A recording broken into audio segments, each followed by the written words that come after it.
کا پربہار ماحول ہے، اور یہ جو خانقاہوں سے سجادگان اور نمائندگان آپ نے بلائے ہیں، ان کے آنے کا مقصد اختلاف نہیں، اتفاق ہے۔ اتفاق ہے، اتفاق میں زندگی ہے، مل جھل کر کے رہو۔ حضور مخدوم اشرف بھی ہمارے، سرکار اعلیٰ حضرت بھی ہمارے۔ ایسا ہو ہی نہیں سکتا جو یہ کہے ہم مخدوم اشرف کو نہیں مانتے اور اعلیٰ حضرت ہمارے۔ ایسے انسان کے اعلیٰ حضرت بھی نہیں۔ اور کوئی یہ کہے کہ ہم مخدوم اشرف کو مانتے ہیں لیکن ان کی بارگاہ سے وابستگی رکھنے والے اعلیٰ حضرت کو نہیں مانتے، ایسا بھی نہیں ہو سکتا، وہ بھی دیندار انسان نہیں ہے۔ مخدوم اشرف بھی ہمارے، سرکار اعلیٰ حضرت بھی ہمارے۔ اور آج یہ پربہار محفل، یہ یاد رکھنا ہمیشہ للوارے والوں، پیر کسی بھی خانقاہ کا ہو، چاہے سادات کی خانقاہ کا پیر ہو یا مرکز اہل سنت بریلی شریف کی خانقاہ کا پیر ہو، تمہارے لیے وہ لائق ادب ہے، احترام۔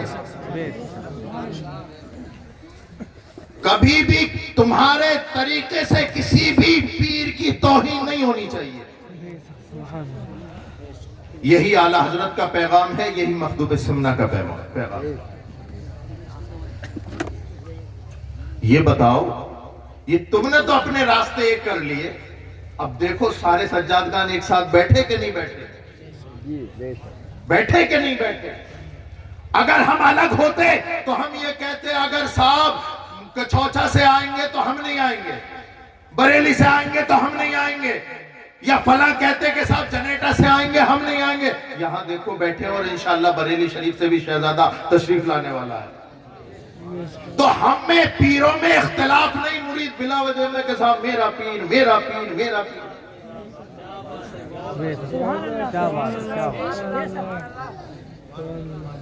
میری باتیں اگر آپ کو کڑوی لگ رہی ہوں مجھے کوئی فرق نہیں پڑتا، میں تمہیں راضی کرنے کے لیے نہیں، مدینے والے کو راضی کرنے کے لیے آیا۔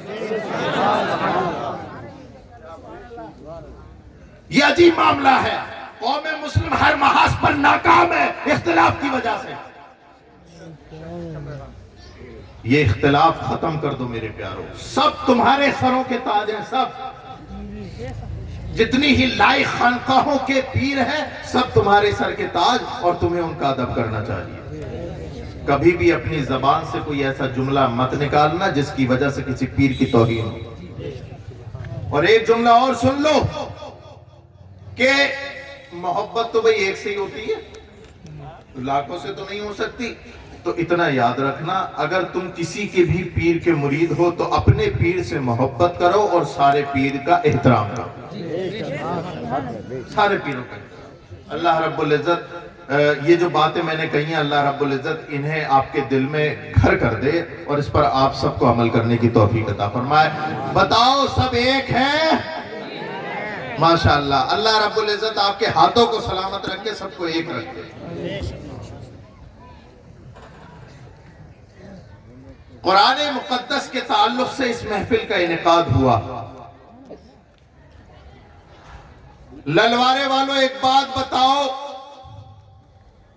کہ قرآن مجید جس طرح ہے، جس طرح قرآن شریف تم کہتے ہو، جس طرح قرآن فرقان کہتے ہو، للوارے والوں سنو، اسی طریقے سے قرآن حکیم بھی ہے۔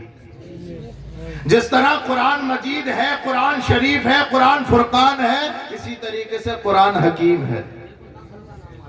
بھائی صاحب یہ چیزیں ختم کر دو اور دے دو چائے دے دو، لیکن یہ اٹھا بیٹھی مت کرو۔ قرآن حکیم ہے، بولو ہے کہ نہیں؟ ہمارا ایمان ہے اس بات پر۔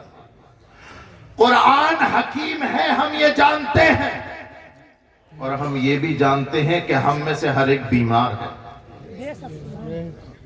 ہم میں سے ہر ایک بیمار ہے۔ کیسا بیمار؟ کوئی نماز چھوڑنے کا مریض، کوئی روزے چھوڑنے کا مریض، کوئی زکوٰۃ نہ دینے کا مریض، کوئی استطاعت کے باوجود حج نہ کرنے کا مریض، کوئی دودھ میں پانی ملانے کا مریض، کوئی ناپتے ہوئے تولتے ہوئے ڈنڈی مارنے کا مریض،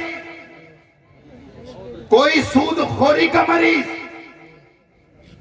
کوئی سود لینے کا مریض تو کوئی سود دینے کا مریض، اور کوئی ان دونوں کے درمیان میں رہ کر کے رہنے کا مریض، کوئی شراب پینے کا مریض، کوئی جوا کھیلنے کا مریض، کوئی ڈولے اور مینڈے اور زمین ہڑپنے کا مریض،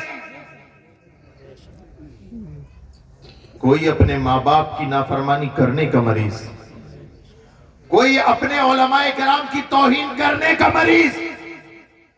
غرض کے اس امت مسلمہ میں طرح طرح کے مریض ہیں۔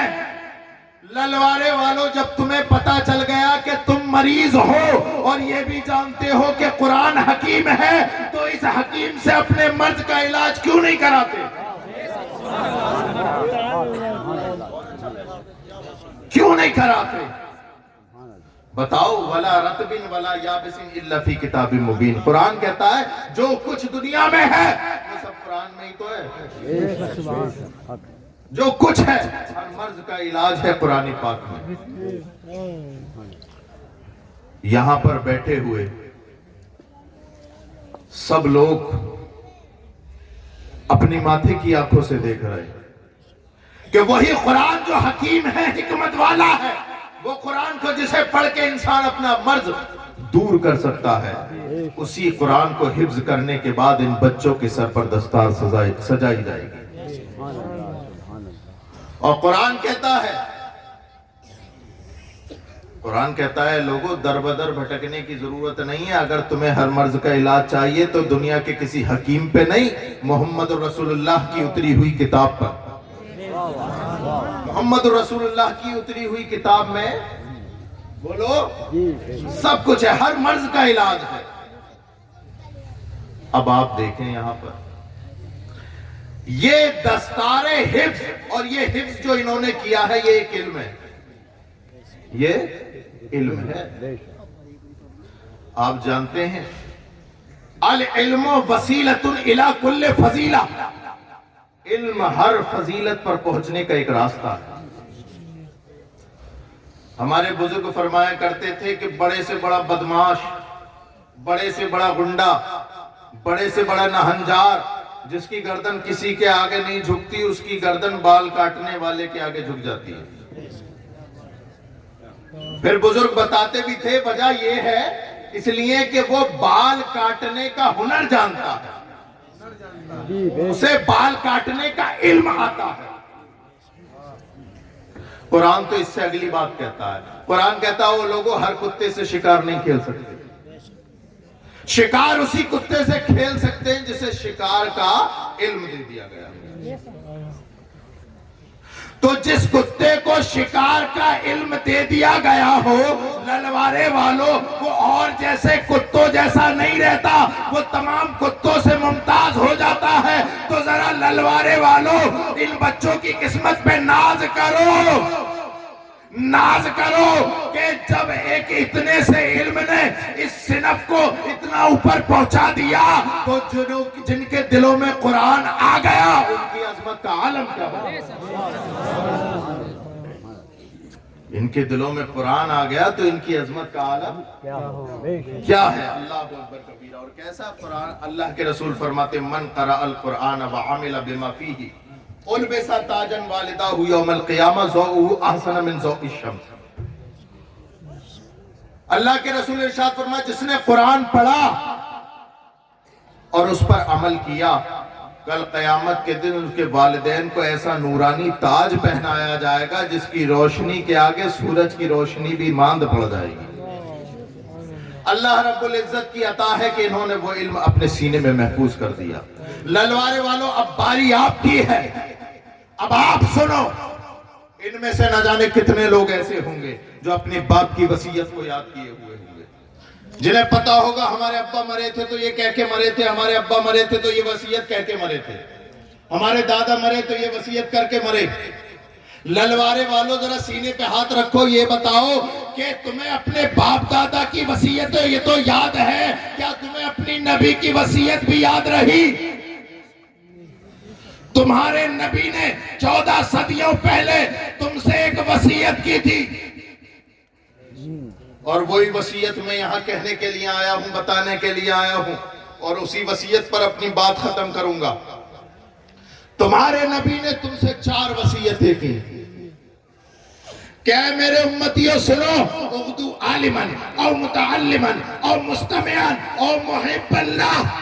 یہ 4 وصیتیں کی تمہارے نبی نے تم سے کہ اے میری امت کے لوگوں، اگر تم کچھ بننا چاہو تو میری امت کے عالم بننا، میری امت کے، میری شریعت کے سیکھنے والے بننا، عالم بننا۔ بتاؤ کتنے لوگ ایسے ہیں جنہوں نے اپنے بچوں کو عالم بنایا؟ ہاتھ کھڑا کرو کہ ذرا یہاں پر جو جلسہ سننے آئے ان میں سے کتنے گھروں میں ایسے ہیں کہ جن کے گھر میں عالم ہے؟ بتائیں آپ، تمہیں سب کچھ یاد ہے، ایک ہے ایک یا ایک آدھ اور ہوں گے، 2-3، اتنے بڑے مجمع میں 3 یا 4 لوگوں نے اپنے بچوں کو عالم بنایا۔ بلکہ میرے مصطفیٰ تو یہ فرماتے ہیں، او لوگوں تم اگر کچھ بنانا چاہو تو عالم بنانا۔ تمہارے نبی کی تم سے وصیت یہ تھی، لیکن آج اس وصیت کو ہم نے چھوڑ دیا نا، اس وصیت کو ہم نے چھوڑ دیا تو آج ہم در در بھٹک رہے ہیں، کوئی ہمارا ساتھ دینے والا نہیں۔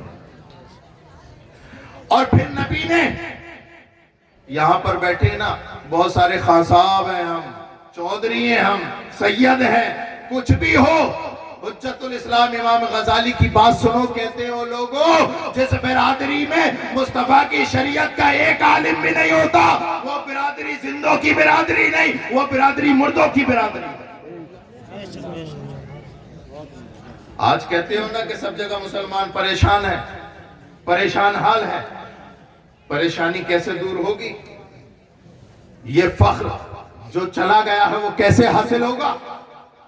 ایسے حاصل نہیں ہوگا کہ تم میدان میں نکل آؤ، بلکہ اے لوگوں، مصطفیٰ جان رحمت کی شریعت تو یہ کہتی ہے، او لوگوں قوم کی فلاح کی جنگیں میدان میں نہیں، مدرسے کی پھٹی ہوئی چٹائی پہ لڑی جاتی ہے۔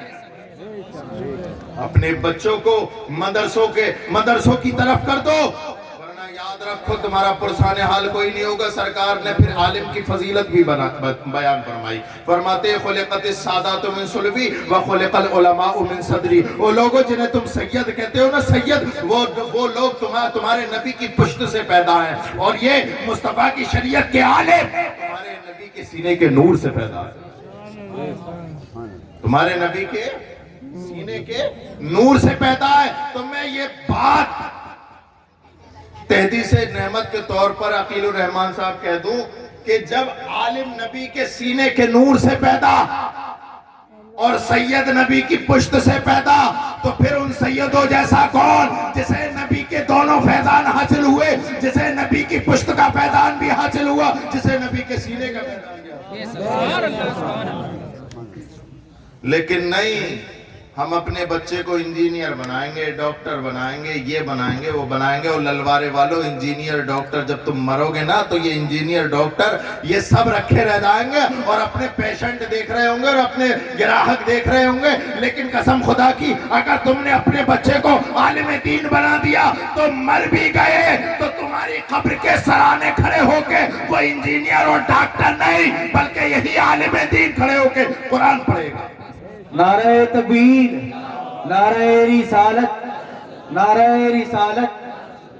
دوسرا مطالبہ یہ تھا، دوسری وصیت یہ تھی تمہارے نبی کی تم سے، وہ لوگوں اگر عالم نہ بنا سکو تو متعلم بنانا، میرے شریعت کا سیکھنے والا بنانا۔ عالم بھی نہ بنا سکو، 60 سال کی عمر ہو گئی، وضو کرنے کا طریقہ ہی نہیں آیا اور نہ سیکھا، 50 سال نماز پڑھتے ہوئے ہو گئی، لیکن نماز میں کیسا کھڑا ہوا جاتا یہ بھی نہیں آتا۔